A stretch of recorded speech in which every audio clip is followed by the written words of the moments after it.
యేసు యొక్క శక్తి దేవుడు మనకు అనుగ్రహించేటువంటి దేవుడిగా ఉంటూ ఉన్నాడు. ఆ రక్తస్రావము కలిగినటువంటి ఆమెలోనికి వెళ్ళినటువంటి ఆ శక్తి ఈరోజు నిన్ను నన్ను ఈ పునరుద్ధానపు శక్తిని దేవుడు మనకి ఇస్తాడని ఎంతమంది మనం నమ్ముతున్నాం. యేసయ్యని అడగండి, ప్రభువా నీలో ఉన్నటువంటి ఆ ప్రభావం, ఆ పునరుద్ధానపు ప్రభావాన్ని, ఆ పునరుద్ధానపు శక్తిని దేవా ఇప్పుడు నాకు ఇవ్వండి ప్రభువా. ఆ పునరుద్ధానపు శక్తి మనలోకి వస్తే ఏం జరుగుతుంది?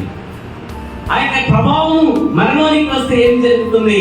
ఆ దినమున యేసులో ఉన్న ఆ ప్రభావము బయటికి వచ్చినప్పుడు ఆమెకు ఉన్నటువంటి 12 సంవత్సరాల ఉన్నటువంటి వ్యాధి ఒక్క నిమిషంలోనే పగిలిపోయింది. ఆ క్షణంలోనే విడుదల కలిగినది. ఈరోజు ఆ యొక్క శక్తిని దేవుడు మనకి ఇచ్చేటువంటి వాడుగా ఉన్నాడు.